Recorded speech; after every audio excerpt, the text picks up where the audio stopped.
పౌరులు వెంటనే తేరుకున్నారు. వెంటనే తేరుకుని ఈ ఘాతుకానికి, ఈ నరమేధానికి సరైన జవాబు ఇవ్వాలనే కథన కుతూహలంతో ఉన్నారు. ఎందుకంటే ఎన్నాళ్ళని ఓపిక పడతారు, ఎన్నాళ్ళని వేచి చూస్తారు. పొరుగు దేశం కదా, దాయాది దేశం కదా, ఏదో అన్నదమ్ములు లాంటి గొడవలు ఉంటాయని సర్ది చెప్పుకుంటే ఎంతసేపు పెద్ద మనసుతో స్వీకరించే వంతు మనదవుతోంది, చెలరేగిపోయే వంతు పక్కనున్నోడిదవుతోంది. వాడికి వాయు వరసలు, లేకపోతే వాడికి మంచి చెడు మానవత్వం ఇవేమీ లేవు. వాళ్ళకు ఉన్నదంతా ఒకటే ఉన్మాదం. ఈ ఉన్మాదం తప్ప మరొక లక్షణమే కనిపించట్లేదు ఆ దేశానికి కానీ, ఆ దేశంలో పాలకులకు కానీ, ఆ దేశంలో సైనిక నేతలకు, సైనిక అధిపతులకు కానీ, ముష్కర మూకలకు కానీ. ఎందుకు ఇంతగా ఈ దేశం, పాకిస్తాన్ అనే ఒక విఫల దేశం ఎందుకు ఇంతగా భారతదేశాన్నే టార్గెట్ చేసి భారతదేశంలో ఒక అలజడి సృష్టించాలి అనే టార్గెట్ చేసుకుంది అని అంటే అది వాళ్ళ మనుగడ కోసం. వాళ్ళేమీ పురోగతి సాధించింది లేదు, వాళ్ళేమీ చెప్పుకోదగ్గ అభివృద్ధి సాధించింది లేదు, ఎప్పుడు అడుక్కు తినడమే. కాకపోతే ఏంటంటే అక్కడ రాజకీయంగా వాళ్ళ మనుగడ కోసం, ఆ పార్టీల మనుగడ కోసం, ఆ నేతల మనుగడ కోసం, అక్కడ సైనిక అధిపతుల మనుగడ కోసం భారతదేశంలో అలజడి సృష్టించడం, లేకపోతే ఇండియా అంటే ఎవరికైతే అక్కసు ఉంటుందో ఇతర దేశాలకి వాళ్ళ మెప్పు కోసం, వాళ్ళ దగ్గర వాళ్ళు వేసే 10 పైసలు పావలా కోసం దేవురిస్తూ వాళ్ళ కోసం పనిచేస్తూ ఉంటుంది ఈ దేశం. ఇదే పని పాకిస్తాన్కి. అదేమంటే కాశ్మీర్. నేను మళ్ళీ చెప్తున్నా, నిన్న చెప్పాను, ఇవాళ చెప్తున్నా, కాశ్మీర్లో పాక్ ఆక్రమిత కాశ్మీర్ అనే పదం ఇక వినిపించడానికి వీల్లేదు. అది పాక్ ఆక్రమిత కాశ్మీర్ కానే కాదు, అది పూర్తిగా భారత శరీరంలో ఒక అంగం. అది భారత కాశ్మీరం, సుందర కాశ్మీరం, భారత్లో భాగం. అక్కడికి వేరే వాడు రావడానికి వీల్లేదు.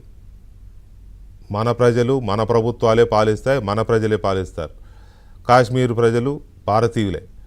ఎవరైనా కాశ్మీర్లో నివసించే ముస్లింలు ఎవరైనా, నేను అందరిని అట్లా, ఎవరైనా కాశ్మీర్లో ఉండే ముస్లింలు మాకు పాకిస్తాన్ పాలన కావాలి అంటే వెంటనే కాశ్మీర్ వదిలేసి పాకిస్తాన్ వెళ్ళిపోవడమే. నిన్న చెప్పిన మాట మళ్ళీ చెప్తున్నా, వెళ్ళిపోవడమే. ఇక మీదట కాశ్మీర్లో ఇలాంటి అన్రెస్ట్ని, ఇలాంటి అశాంతిని, ఇలాంటి శాంతి భద్రతల సమస్యని ఈ దేశ పాలకులు, ప్రత్యేకించి కేంద్ర ప్రభుత్వం ఎట్టి పరిస్థితుల్లో అంగీకరించే ప్రసక్తి లేదు.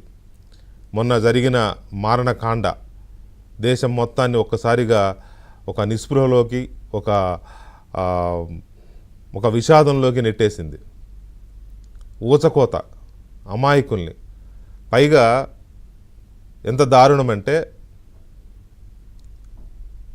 మతం అడిగి చంపారు. మతం అడిగి, నువ్వు ముస్లింవా కాదా, ముస్లిం కాకపోతే చంపేయడమే. చంపేశారు, అలాగే చేశారు. ఇక ఎలా చేశారు ఏంటి నిన్న మనం చెప్పుకున్నాం. 3 రోజులు మొన్నటి నుంచి వార్తలు చూస్తూనే ఉన్నాం. కాబట్టి వీళ్ళు మత ఛాందస్సులు. హిందూ మతం అంటే ఒక ద్వేషం. హిందూయిజం నాడీ నరంగా బతుకుతున్న భారతదేశం అంటే వీళ్ళకు ద్వేషం. దాన్ని అడ్డం పెట్టుకుని దేశం మీద విద్వేషాన్ని వెళ్ళగక్కుతున్నారు. కాబట్టి కేంద్ర ప్రభుత్వం కూడా ఇన్నాళ్ళు ఇక ఓపిక పెట్టడం, ఇంకా ఓపిక పట్టాల్సిన అవసరం లేదని ఒక నిర్ణయానికి వచ్చింది. నిన్నటి నుంచే చకచక స్టెప్స్ పడుతున్నాయి, అడుగులు పడుతున్నాయి. అందులో భాగంగానే భారత ప్రభుత్వం చాలా నిర్ణయాలు తీసుకుంది. ప్రధాని మోదీ చాలా కీలకమైన నిర్ణయాలు తీసుకోవడంతో పాటు చాలా ఘాటైన హెచ్చరికలు చేశారు. ముందైతే పాకిస్తాన్కి సరిపడా బుద్ధి చెప్పారు. ఇమీడియట్గా భారతదేశంలో ఉన్న పాకిస్తాన్ హై కమిషనర్ కానీ, ఆ దేశ దౌత్యవేత్తలు కానీ ఒక్కళ్ళు కూడా ఉండడానికి వీల్లేదు. ఇమీడియట్గా దేశం వదిలిపెట్టి 48 గంటల్లో దేశం వదిలిపెట్టి వెళ్ళిపోండి అని వార్నింగ్ ఇచ్చారు. అంతేకాదు, భారతదేశంలో వీసాల మీద ఉన్న పాక్ పౌరులు ఎవరున్నా సరే వెంటనే దేశం వదిలిపెట్టి వెళ్ళిపోండి అని చెప్పారు. వెంటనే ఎవరు ఉండొద్దు ఇక్కడ. చాలా క్లియర్ ఇండికేషన్స్. కోర్స్ మన ప్రభుత్వం ఆదేశాలు ఇచ్చిన తర్వాత సేమ్ కాపీ పేస్ట్ అన్నట్టుగా పాకిస్తాన్ అక్కడ అదే పని చేసింది. అక్కడ ఎవరన్నా భారతీయ పౌరులు ఉంటే వెళ్ళిపోండి అని చెప్పింది. వెళ్ళిపోండి అని వాళ్ళు చెప్పవసరం, మనోళ్ళే వచ్చేస్తారు. ఇంత జరిగిన తర్వాత ఆ దేశాన్ని కానీ, ఆ దేశ పాలకుల్ని కానీ, ఆ దేశం యొక్క మత ఛాందసాన్ని కానీ ఉపేక్షించే సమస్య లేదు. మన వాళ్ళు అక్కడ ఉండరు, వచ్చేస్తారు, అది వేరే విషయం. సో ఇప్పుడు జరుగుతున్నది ఏంటి, జరగబోతున్నది ఏంటి అని చూస్తే యుద్ధ మేఘాలు కమ్ముకున్నాయి. యుద్ధ మేఘాలు కమ్ముకున్నాయి. త్రివిధ దళాలతో నిన్న చర్చలు, ఇవాళ చర్చలు. ఇందాక ఇప్పుడు నడుస్తోంది ఆల్ పార్టీ మీటింగ్. కేంద్ర ప్రభుత్వం రక్షణ మంత్రి రాజ్నాథ్ సింగ్ నేతృత్వంలో అఖిలపక్ష సమావేశం జరుగుతోంది. ఏం జరగబోతోంది, ఏం చేయబోతోంది ప్రభుత్వానికి, కొన్ని విషయాలు ఈ దేశంలో ఉన్న స్టేక్ హోల్డర్స్ అందరికీ, అంటే అన్ని పార్టీలకి చెప్పాల్సిన బాధ్యత కేంద్ర ప్రభుత్వానికి ఉంది కాబట్టి వాళ్ళకి వివరించే ప్రయత్నం చేస్తోంది ప్రభుత్వం. మరోవైపు కేంద్ర హోంశాఖ మంత్రి అమిత్ షా, అలాగే విదేశాంగ మంత్రి జయశంకర్ ఇవాళ సాయంత్రం రాష్ట్రపతిని కలిసి పరిస్థితిని వివరించే ప్రయత్నం చేశారు. ఎప్పుడైనా ఇలాంటి పరిస్థితుల్లో కీలకమైన మంత్రులు లేదా ప్రధాని రాష్ట్రపతిని కలిశారు అని అంటే అది చివరి నిర్ణయమే.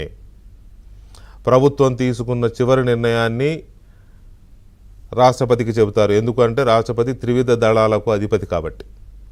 ఇప్పటికే త్రివిధ దళాధిపతులతో కీలక సమావేశాలు నిర్వహించిన తర్వాత భద్రతా సలహాదారు దోవల్తో సమావేశాలు అయిన తర్వాత ఏం చేయాలి, ఎలా చేయాలనే ఒక నిర్ణయానికి వచ్చిన తర్వాతనే భారత ప్రభుత్వం ఇందుకు సంబంధించిన మొత్తం విషయాన్ని రాష్ట్రపతికి తెలియజేసి ఇక నెక్స్ట్ స్టెప్స్ ఏంటనేది కౌంట్ చేస్తోంది. ఎప్పుడు ఏమైనా జరగవచ్చు.